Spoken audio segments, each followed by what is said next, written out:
Apologies, I was using my WhatsApp desktop app to send the messages, and I just realized that the messages were not being sent because of my connection. So hopefully everyone would have received the link now. Krishna Prabhu. Hare Krishna. Yes, Prabhuji. Hare Krishna. Hare Krishna. Hare Krishna Prabhuji. Hare Krishna Prabhuji. Hare Krishna, Seema Mataji. So we'll make a start. We're running a few minutes late. Today we have Shama Priya Mataji that's going to be reciting the Sanskrit, and Savita Mataji will be reciting the English. So Shama Priya Mataji, you are here? Oh yeah, I can see you are here, and Savita Mataji here. So I'm going to share my screen with the verses.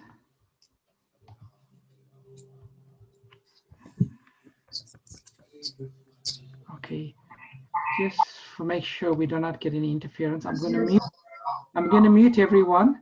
And Shama Priya and Savita Mataji, please, you can unmute yourselves.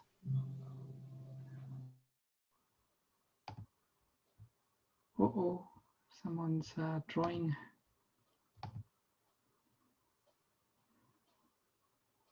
Okay, let me stop the sharing because there's been some drawings. Hare Krishna, can you hear me?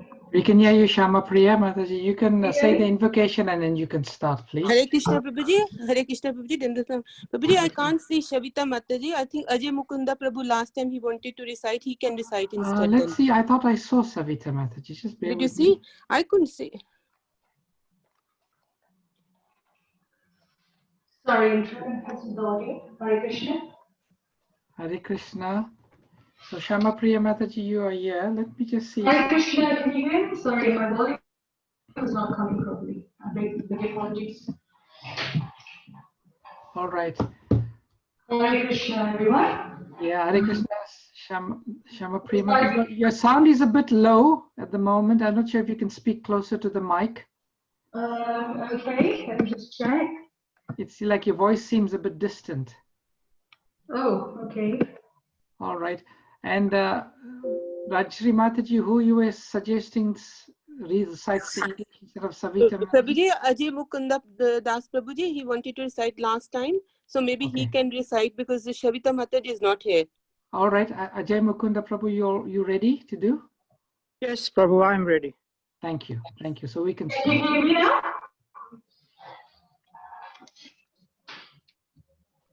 Okay, Shama Priya Mataji, you can start. Okay. I'll just start with the invitations. Om Namo Bhagavate Vasudevaya. Om Namo Bhagavate Vasudevaya. Om Namo Bhagavate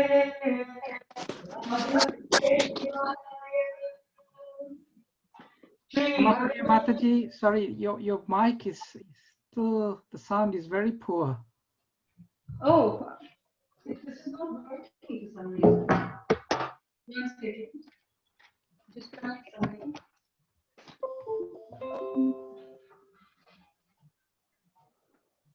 Hare Krishna, can you hear me? I can, but anyway, let's proceed. Let's proceed. We'll see how we can do. Just use Krishna Govinda's file very quickly. I beg your apologies. Just a minute about this.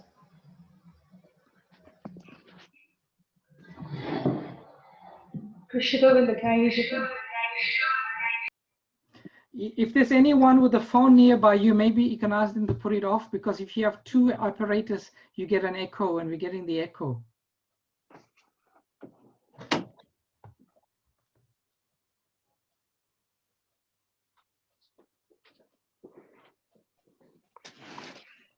Hare Krishna. That's much better. Is that much better? So sorry about this. 100% better. 100% better. Yeah. Shri Bhagavan Vacha Urdhva Moolam Madashakam Ashvattam Prahuravyayam Chandamsi Yasya Paramani Yastam Veda Savedave. The Supreme Personality of Godhead said, "It is said that there is an imperishable banyan tree that has its roots upward and its branches down, and whose leaves are the Vedic hymns. One who knows this tree is the knower of the Vedas."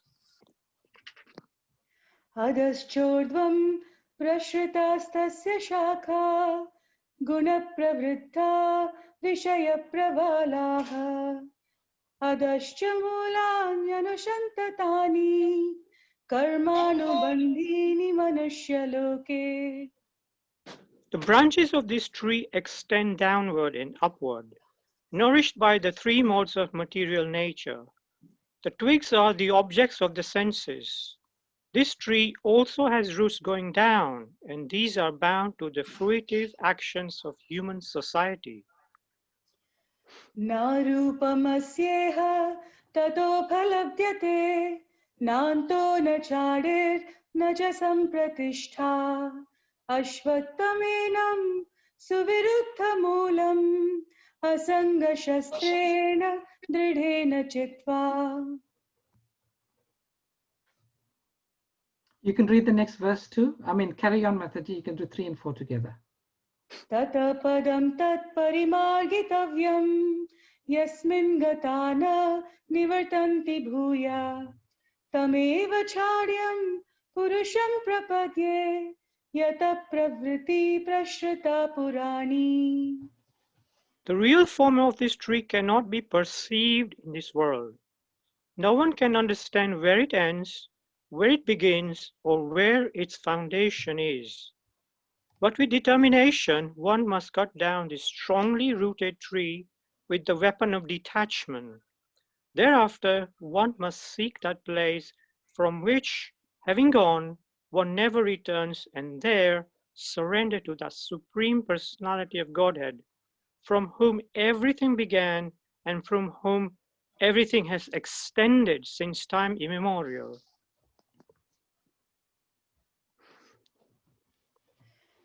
Nirmana moha jita sanga dosha adhyatma nitya vinivritta kamaha dvandvair vimukta shuka dukha samyai gachyanta mura padamavyayam tat. Those who are free from false prestige, illusion, and false association, who understand the eternal, who are done with material lust, who are freed from the dualities of happiness and distress, and who, unbewildered, know how to surrender unto the Supreme Person, attain to that eternal kingdom. Na tad bhasayate suryo na shashanko na pavakaha yad gatva na nivartante tathama paramam mama. The supreme abode of mind is not illumined by the sun or moon, nor by fire or electricity. Those who reach it never return to this material world.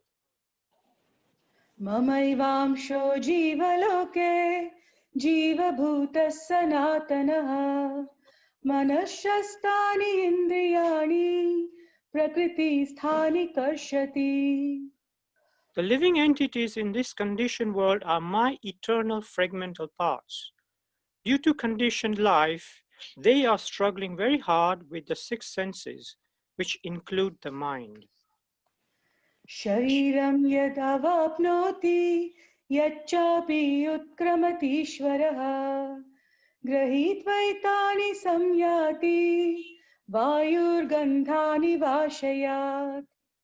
The living entity in the material world carries his different conceptions of life from one body to another as the air carries aromas. Thus he takes one kind of body and again quits it to take another. Shrotram chakshusparshanam cha rasanam ghranam eva cha adhishtaya manaschayam vishayanupasevate. The living entity, thus taking another gross body, obtains a certain type of ear, eye, tongue, nose, and sense of touch, which are grouped about the mind.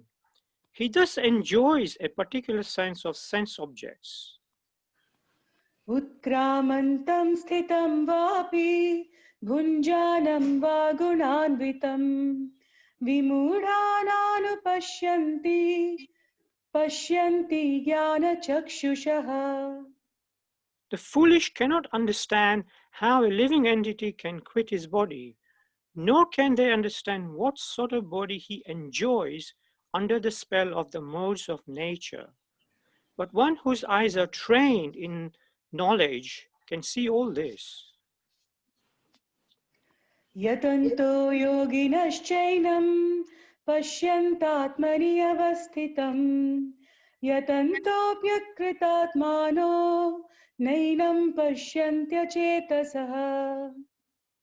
The endeavoring transcendentalists who are situated in self-realization can see all this clearly, but those whose minds are not developed and who are not situated in self-realization cannot see what is taking place, though they may try to. यत् आदित्यगतं तेजो जगद्भासयतेऽखिलं यच्चन्द्रमसि यच्चाग्नौ तत्तेजो विद्धि मामकम्. The splendor of the sun, which dissipates the darkness of this whole world, comes from me, and the splendor of the moon and the splendor of fire are also from me. गामाविश्य च भूतानि धारयामि अहं ओजसा पुष्णामि चौषधी सर्वा सोमो भूत्वा रसात्मकः. I enter into each planet, and by my energy they stay in orbit. I become the moon, and thereby supply the juice of life to all vegetables. अहं वैश्वानरो भूत्वा प्राणिनां देहमाश्रितः प्राणापानसमायुक्तः पचाम्यन्नं चतुर्विधम्. I'm the fire of digestion in the bodies of all living entities, and I join with the air of life, outgoing and incoming, to digest the four kinds of foodstuff. सर्वस्य चाहं हृदि सन्निविष्टो मत्तस्मृतिर्ज्ञानम् अपोहनं च वेदैश्च सर्वैरहमेव वेद्यो वेदान्तकृद्वेद विदेव चाहम्. I'm seated in everyone's heart, and from me comes remembrance, knowledge, and forgetfulness. By all the Vedas, I'm to be known. Indeed, I'm the compiler of Vedanta, and I'm the knower of the Vedas. द्वाविनौ पुरुषौ लोके शरश्चाक्षर एव च शरः सर्वाणि भूतानि कूटस्थोऽक्षर उच्यते. There are two classes of beings, the fallible and the infallible. In the material world, every living entity is fallible, and in the spiritual world, every living entity is called infallible. उत्तम पुरुषस्त्वन्यः परमात्मेत्य उदाहृतः यो लोकद्वयमाविश्य बिभर्त्यव्यय ईश्वरः. Beside these two, there is the greatest living personality, the Supreme Soul, the imperishable Lord Himself, who has entered the three worlds and is maintaining them. यस्माक्षरम् अतीतोऽहम् अक्षरादपि चोत्तमः अतोऽस्मि लोके वेदे च प्रतितः पुरुषोत्तमः. Because I am transcendental, beyond both the fallible and infallible, and because I am the greatest, I am celebrated both in the world and in the Vedas as that Supreme Person. यो मामेवम् असम्मूढो जानाति पुरुषोत्तमम् स सर्वविद् भजति मां सर्वभावेन Bharat. Whoever knows me as the Supreme Personality of Godhead, without doubting, is the knower of everything. He therefore engages himself in full devotional service to me, O son of Bharata. Iti kuyatamam shastram idam muktam maya nagha etat buddhva buddhiman syat kritakritayascha bharata. This is the most confidential part of the Vedic scriptures, O sinless one, and it is disclosed now by me. Whoever understands this will become wise, and his endeavors will know perfection. Hare Krishna. Hare Krishna, thank you for allowing me to recite. Thank you, Krishna. Prabhupada. Shamapriya Mataji, before you go, I just want to ask you something. It is said in the spiritual world, every word is a song, every step is a dance, and all water tastes like nectar. When you were reciting, it was like a song, hearing a song. That was so beautiful. How and where did you learn the recitation like this? I didn't learn anywhere. I think because I'm a South Indian, it's like an I don't know. I think I owe it to my father. There is a shloka teacher which I had when I was young, so everything owes to them. So nothing on my behalf. It was beautiful. When I saw text number 20, I felt disappointed because I wanted to continue hearing. Oh, thank you, Prabhu. Thank you for your encouragement. And Ajay Prabhu, your reading of the English too was wonderful. So thank you both of you for that wonderful, wonderful recitation. Thank you. Hare Krishna. Thank you, Hare Krishna. So I will now share my screen.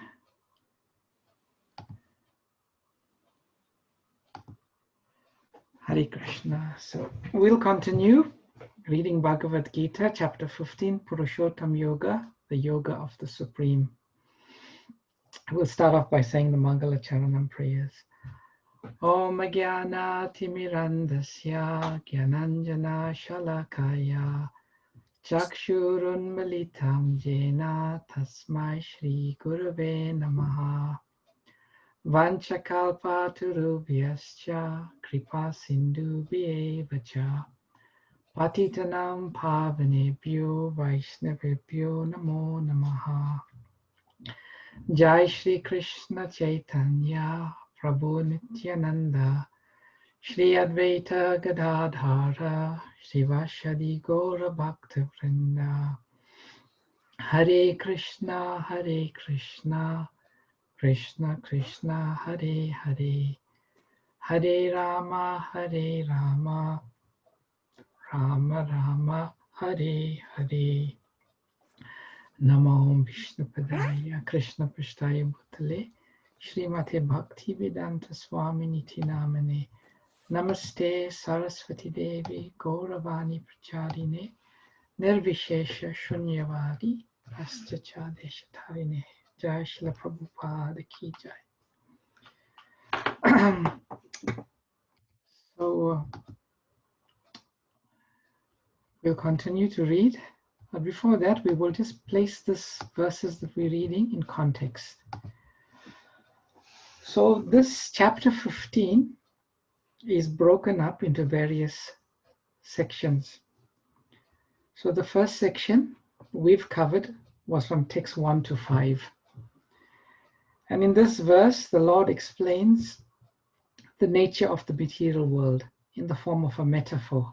The banyan tree, the real banyan tree, which is the spiritual world, and the reflection of the banyan tree, which is the perverted material world. And Krishna explains that we can extricate ourselves from the material world by cutting off the roots through detachment and surrender. And then we came to the second section where the Lord is explaining how we can come out of this situation and return to the spiritual world. And, we've read various verses.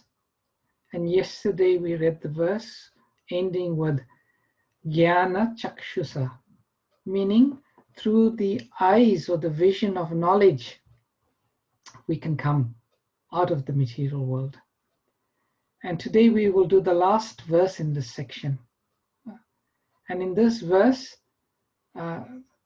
Krishna will explain some fundamental points, and Srila Prabhupada will expand on those points beautifully in the purport.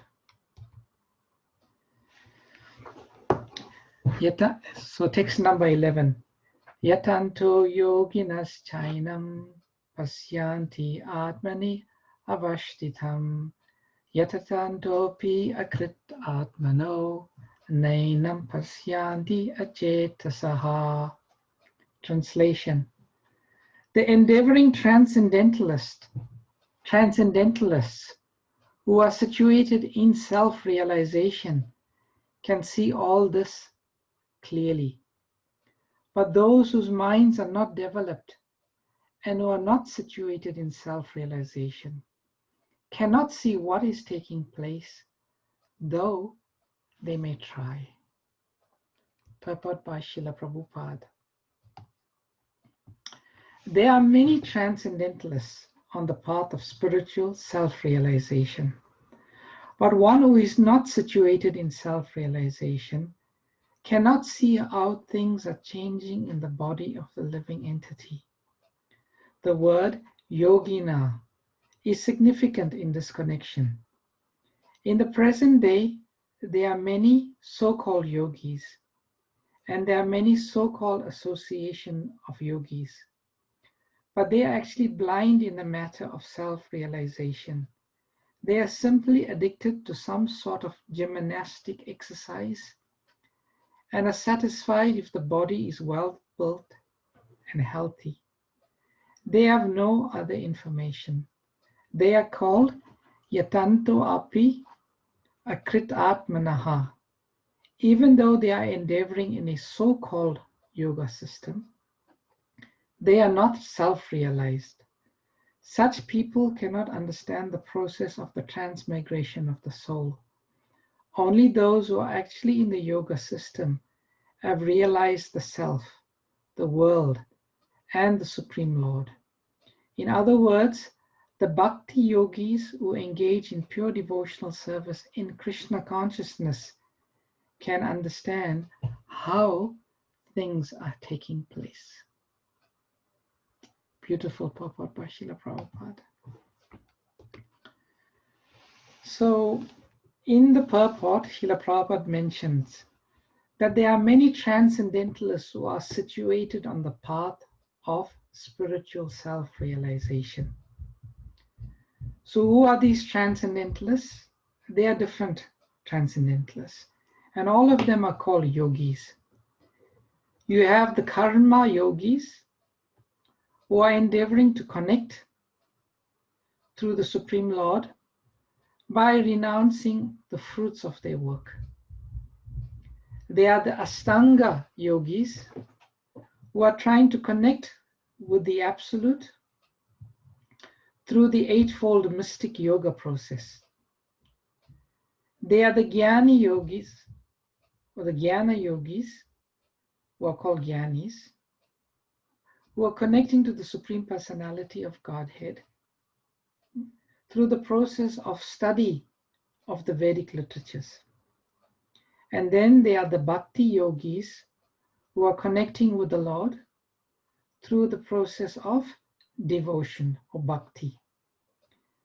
And Krishna is saying in this verse that all of these different types of yogis, because they are on the path, and Prabhupada translates it as aspiring yogis, because not all of them have reached the pinnacle, but because they are on the path. And this path of yoga, true yoga, is so beautiful. These people can see things clearly. And what are these matters to be seen clearly? That Krishna has been describing on all the previous verses, especially from verse 6 onwards. of how the spirit soul is taking on different types of bodies, how the spirit soul is transmigrating, how the spirit soul is suffering the dualities of the material world. And in the Bhagavad Gita, text number 47, I think it's chapter number 6, Krishna says, Yogi nam api sarvesham mat gatenanta atmana Shraddhavam bhajate yomam sa me yuktatamo mataha. And of all the yogis, he who always abides in me with great faith, worshipping me with transcendental loving service, is most intimately united with me in yoga and is the highest of them all. So not all yogis are equal, but all of them are considered to be transcendentalists because they are on the path of transcendence. And in transcendental terminology, we have clear, more clear, and most clear.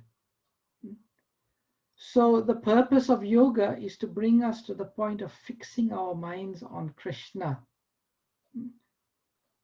The Ashtanga, the Gyanis, they meditate on the impersonal. Not very easy to fix your mind on the impersonal. The Ashtanga yogis, they can only fix their minds up to the point of Paramatma. A little more clear, but still not completely clear. And then lastly, you have the Bhakti yogis. They are able to fix their love, their attention and their minds on Krishna because of complete love. Then there are some verses that explain who a yogi is. And Krishna says in chapter 6, number 2, what is called renunciation you should know to be the same as yoga, or linking oneself with the supreme or son of Pandu. For one can never become a yogi unless he renounces the desire for sense gratification. So Krishna is explaining two important points about a yogi first. If that process that one is following links one to the Supreme, either through impersonal Brahman, Paramatma, or Bhagavan, then it is called yoga. If that linking is not there, it cannot be called yoga. It can be called something else. And secondly, that process, as a fundamental aspect of that process, it requires the renouncing of the desire for sense gratification. As I explained yesterday, we cannot have one leg in the boat of sense gratification and one leg in the boat of transcendence. It doesn't work. They'll go apart and will fall in the water. We cannot serve two masters. And secondly, a person is said to be elevated in yoga when, having renounced all material desires, he acts neither for sense gratification nor engages in fruitive activity. So unless one has renounced material desires, or specifically the desire for sense gratification, or engaging in fruitive activity means always seeking some gain through one's work, then one can never be elevated in yoga. And Srila Jiva Goswami has explained that when one perceives the absolute truth without potency, that is Brahman realization.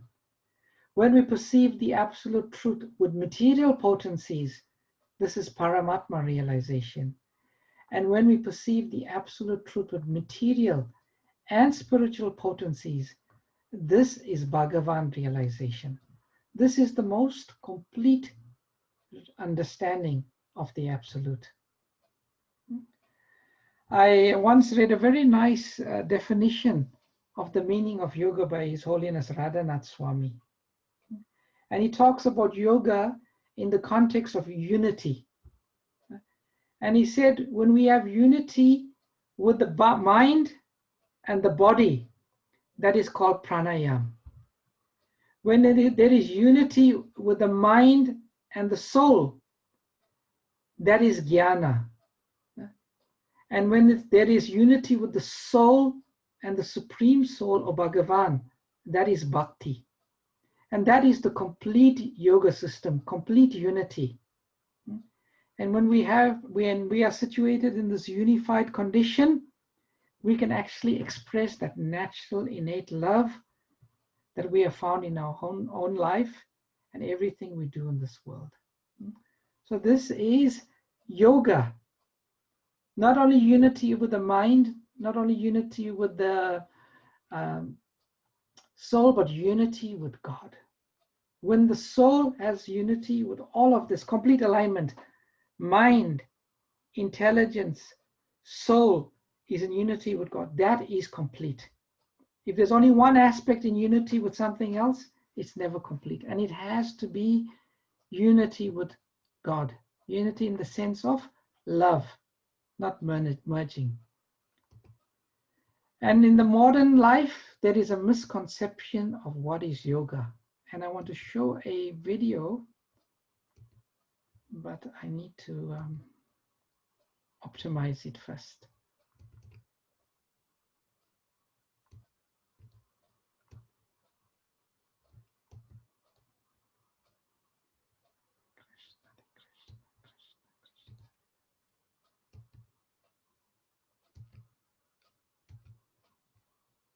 Okay.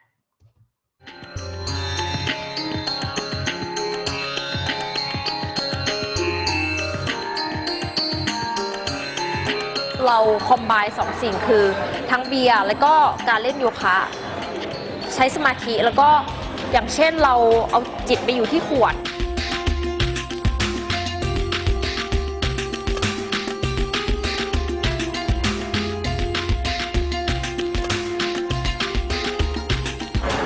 เรารู้สึกว่าเราโฟลว์มากขึ้นเหมือนแบบมันเป็นอะไรที่ใหม่สำหรับเราใช่ไหมคะเราถ้าเกิดไม่มีแอลกอฮอล์เนี่ยเหมือนเราจะ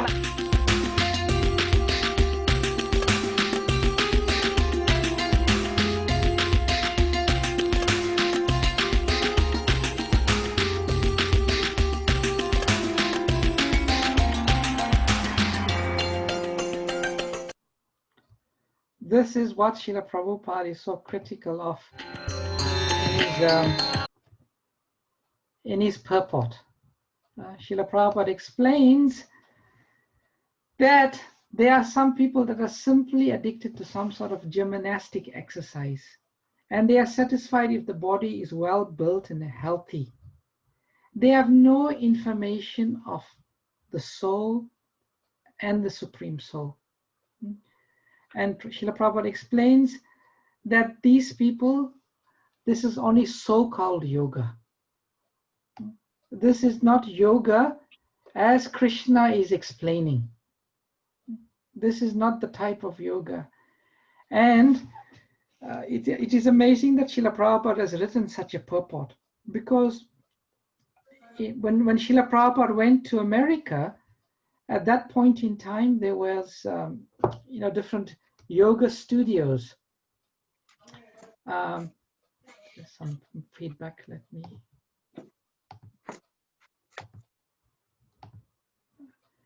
That time there was not. There were a few yoga studios, and there was some Indian yogis who came.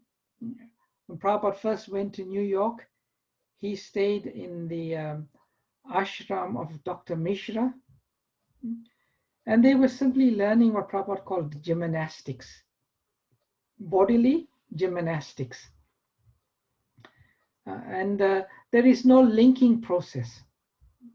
So as I was mentioning, if the linking is not there, one cannot call that yoga.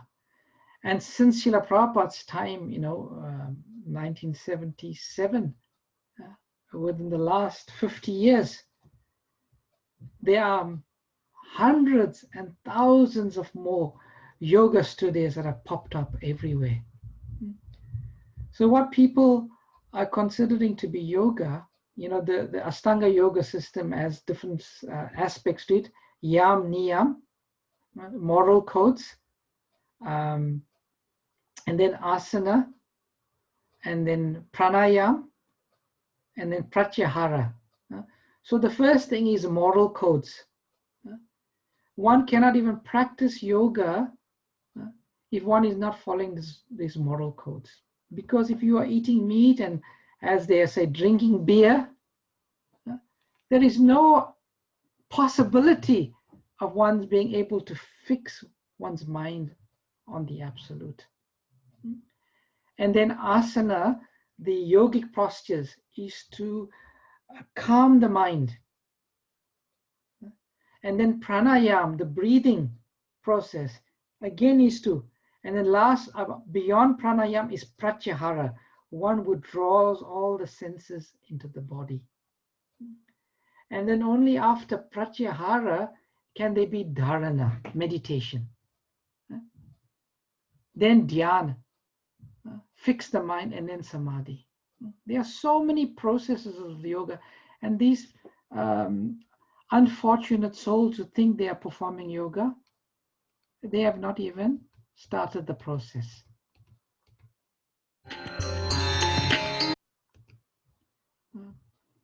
And Krishna explains again in chapter 6, who is a yogi?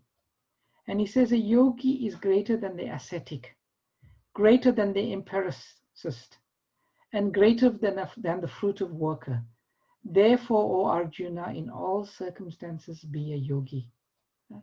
So in this verse here, Krishna is not even classifying the Ashtanga yogi, the gyana yogi, or the karma yogi as really a yogi. And Krishna is saying a yogi is greater than all of that. Therefore, Arjuna, in all circumstances, be a yogi. So Krishna is saying a bhakti yogi is the only true yogi. And then in text, is it 48? I can't remember now. Oh, now hear, O son of Prita Arjuna, how by practicing yoga in full consciousness of me, with mind attached to me, you can know me in full, free from doubt. So yoga means in full consciousness of Krishna and with mind attached to Krishna. That is what real yoga means. And free from doubt. And Krishna consciousness is this beautiful process by which we can arrive at this place or at this stage. And also in the verse, Krishna says, those whose minds are not developed and who are not situated in self-realization, they cannot see what is taking place. And what does Krishna mean by whose minds are not developed? Krishna means that their minds are still attracted to sense gratification.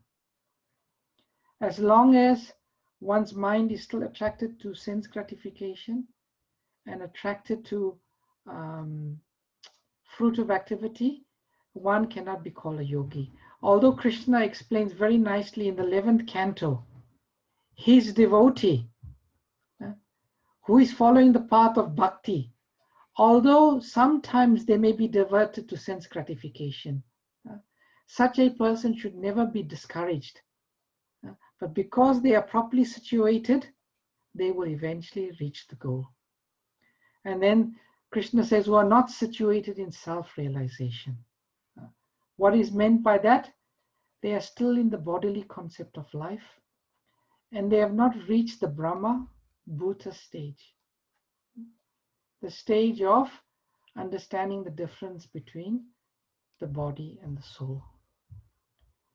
In the 5th canto, 11th chapter, Jad Bharat, while instructing Maharaj Rahugana, he speaks these beautiful verses, explaining these particular aspects more clearly. He says, my dear Rahugana, as long as the conditioned soul accepts the material body and is not freed from the contamination of material enjoyment. And as long as he does not conquer his 6 enemies and come to the platform of self-realization by awakening his spiritual knowledge, he has to wander among different places and different species of life in this material world. The soul's designation, the mind, is the cause of all tribulations in the material world. As long as this fact is unknown to the conditioned living entity, he has to accept the material, miserable condition of the material body and wander within this universe at different positions. Because the mind is affected by disease, lamentation, illusion, attachment, greed, and enmity, it creates bondage and a false sense of intimacy with this material world. This uncontrolled mind is the greatest enemy of the living entity. If one neglects it or gives it a chance, it will grow more and more powerful and will become victorious. Although it is not factual, it is very strong. It covers the constitutional position of the soul or king. Please try to conquer this mind by the weapon of service to the lotus feet of the spiritual master and the Supreme Personality of Godhead. Do this with great care. This is very similar instruction which Krishna gives to Uddhava in the 11th canto. Krishna says, Uddhava, you must break this connection with the mind and the false ego. As long as the connection is there between the mind and the false ego, we will always remain within the bodily concept of life.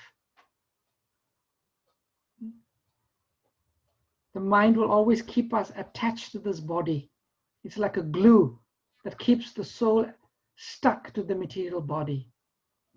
And one has to break that connection of the mind. And Jad Bharat tells the king, please try to conquer this mind. How? By the weapon of service to the lotus feet of the spiritual master and of the Supreme Personality of Godhead. And do this with great care. So Jad Bharat is instructing Maharaj Rahugana that you can break this connection with the mind and with the body. The soul can break this connection if we break the connection with the mind. And the devotee who serves the spiritual master, the guru, who surrenders to the guru. Surrender means, as we explained before, mind, intelligence, and ego.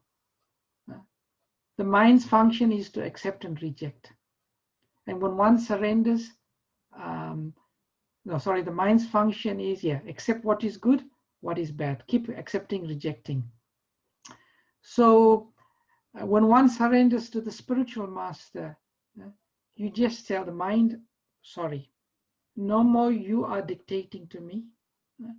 From today onwards, what is good, what is bad is dictated by the spiritual master and the Supreme Personality of Godhead. And then one is able to see clearly. Krishna explains in the verse, see clearly. What does it mean to see clearly? This the Lord explains. A person is said to be established in self-realization and is called a yogi or mystic when he is fully satisfied by virtue of acquired knowledge and realization. Such a person is situated in transcendence and is self-controlled. He sees everything, whether it's pebbles, stones, or gold, as the same. So a few important qualities here. By acquiring knowledge and realization, the person becomes self-controlled, peaceful, and he does not make distinction between different material objects. And when he's still further advanced, he regards honest well-wishers, affectionate benefactors, the neutral, the mediators, the envious friends and enemies, the pious and the sinners, all with an equal mind. This is very advanced, as Krishna says, further advanced. He does not see enemy. This is Uttama Adhikari. He does not make any distinction. And the transcendentalist should always engage his body, mind, and self in relationship with the Supreme. He should live alone in a secluded place and always carefully control his mind. He should be free from desires and feelings of possessiveness. Srila Prabhupada explains in the purport, but living alone means not living with materialistic persons, but one can live with unlimited number of devotees of the Lord. And what is the result when one sees clearly? This is explained. Arjuna says in the 18th chapter, text 73, "O dear Krishna, O infallible one, my illusion is gone. I have regained my memory by your mercy. I am now firm and free from doubt, and I am prepared to act according to your instructions." There will be no doubt, and one will be completely prepared to act according to the directions of the Guru and Govinda. And this is the verse, the next verse, which was stated by King Rahugana after he received the instructions of Jad Bharat in 5:11 and 12. And he says, "It is not at all wonderful that simply by being covered by the dust of your lotus feet, one immediately attains the platform of pure devotional service to Adokshaja, who is not available even to great demigods like Brahma. By associating with you for just a moment, I am now freed from all argument, false prestige, and lack of discrimination, which are the roots of all entanglement in the material world. Now I am free from all these problems." And King Rahugana is very beautifully saying, simply by taking the dust of the lotus feet of the pure devotees, this is what happens. And one can see everything, and one feels completely free of all problems. And there are two meanings to taking the dust. One is to take the physical dust, and the other is to take the instructions of the Guru or the pure devotee and make it one's life and soul. How are we doing for time? Oh, I went over today. I'm so sorry. Anyway, we'll stop here and we'll take any questions, comments, or reflections that anyone may have.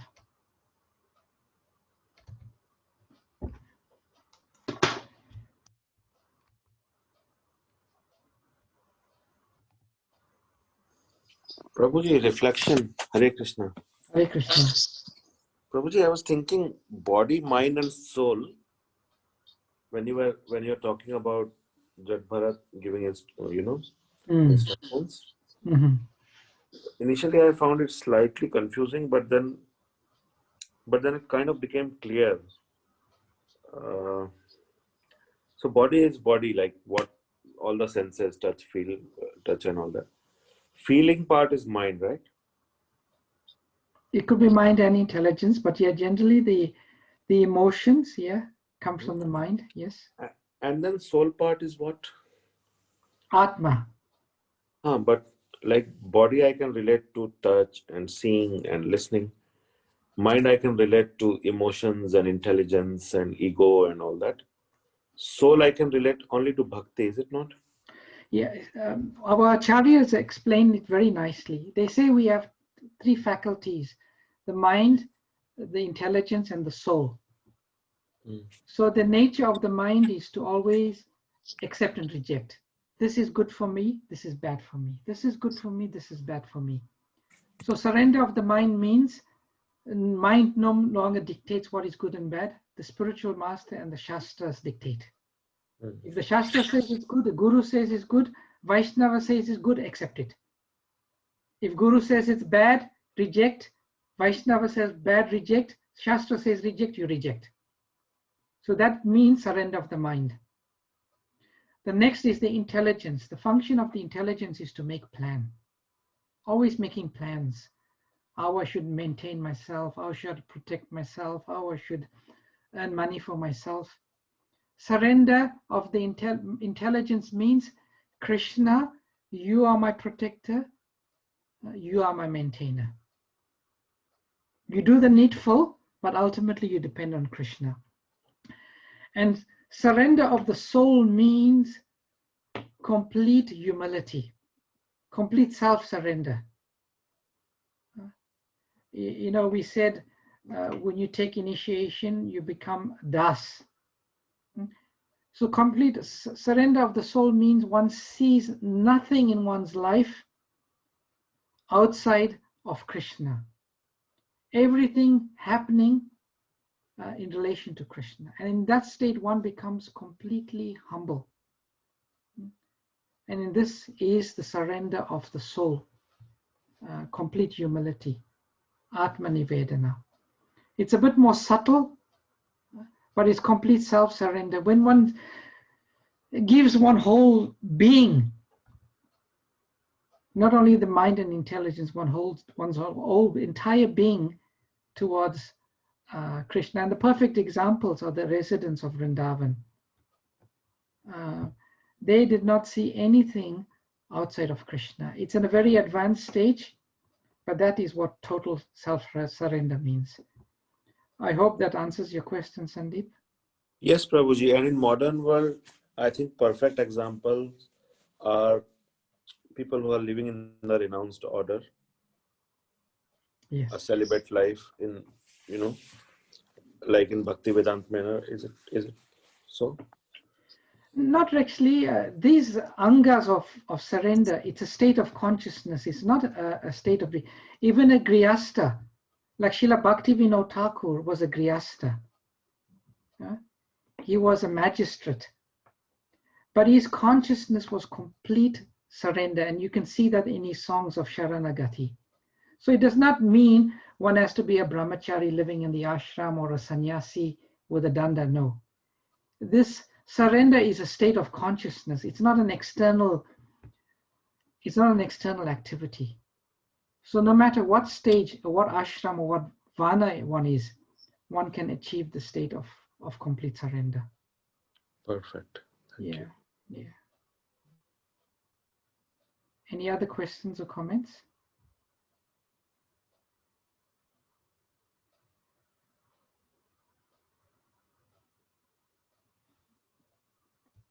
Let's see, there's a lot of chats. Let me see. Rupa Goswami says, Famema Mataji. Rupa Goswami says in Nectar of Devotion, a person whose mind is completely dovetailed with desire of the Lord and engages 100% in the service of the Lord, only then he forgets his material bodily demands. Yes, that's true. When one is completely engaged in the service of the Lord, one completely forgets one's material demands, like we see in the case of the 6 Goswamis themselves, like in the case of Haridas Thakur. But although they forget, they do not neglect it. The reason that they may forget is because of their complete absorption in Krishna. But they also understand that this body belongs to Krishna, and this body is meant to serve Krishna, and this body needs to be maintained. But they minimize the needs of the body as far as possible. I mean, that they just sleep sometimes 2 hours a day. They just drink some buttermilk and some water. But that is true. When one is completely engaged, one's desire, then one is in that condition. Thank you, Emma Mataji, for that. Let's see if there's any other questions or comments. Prabhuji, sorry, what does dovetailing in this context mean? Actually, Prabhupada used the word dovetailing more in the context of karma yoga. Because karma yoga means I have my desires, I want to do what I want to do, but I dovetail that to Krishna. Right? Right. So dovetailing is used not so much in the context of the bhakti or the fully surrendered souls, because they don't dovetail. They are fully aligned. Their desire is Krishna's desire. Whereas dovetailing has a slightly different connotation in the context of karma yogis. You have your desire, but you try to dovetail with Krishna. That is slightly different. Yes, that's why I thought it doesn't match with the engages 100% in the service of the Lord. Yeah, that's why. When you use the word dovetail, immediately that's what went through my mind. Yes. Yeah. Okay. Thank you, Prabhuji. Hare Krishna, Prabhu. Hare Krishna.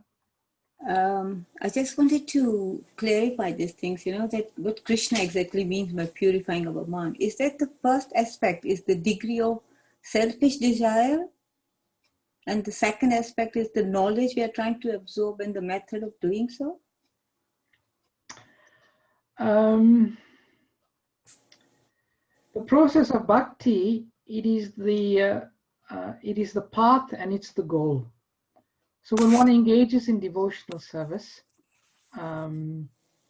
as we know, knowledge and detachment come automatically. It almost seems circular or almost seems circular that I cannot really engage in bhakti while my mind is still contaminated and I do not have knowledge. But at the same time, by the process of bhakti, one gets knowledge and detachment. But that describes the path of sadhana bhakti. So there is sadhana bhakti and there is raganuga bhakti. Sadhana bhakti means there is some force. It means in sadhana bhakti, Rupa Goswami explains there's two drivers: the injunctions of the Shastra and the order of Guru.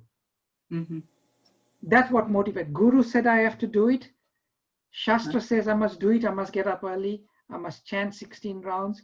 I must offer my food to Krishna. So one does it under these are the main drivers.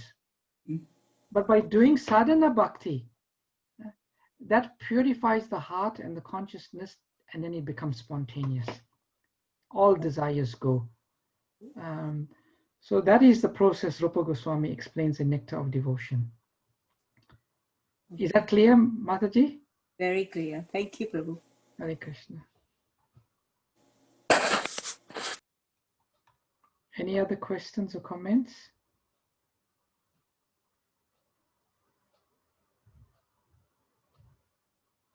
I'm just seeing if there's any other questions in the chat. Everyone appreciated Shama Priya Mataji's recitation. Yes, it was wonderful. So thank you very much, dear devotees. I'll see you all again next Sunday. Tomorrow we'll have Mukunda Hari Prabhu. We continue to have a wonderful Purushottam month and reading of Bhagavad Gita. Thank you very much. All glories to your service. All glories to Srila Prabhupada. Srimad Bhagavad Gita ki jai. Thank you so much. Thank you, Prabhuji. Hare Krishna.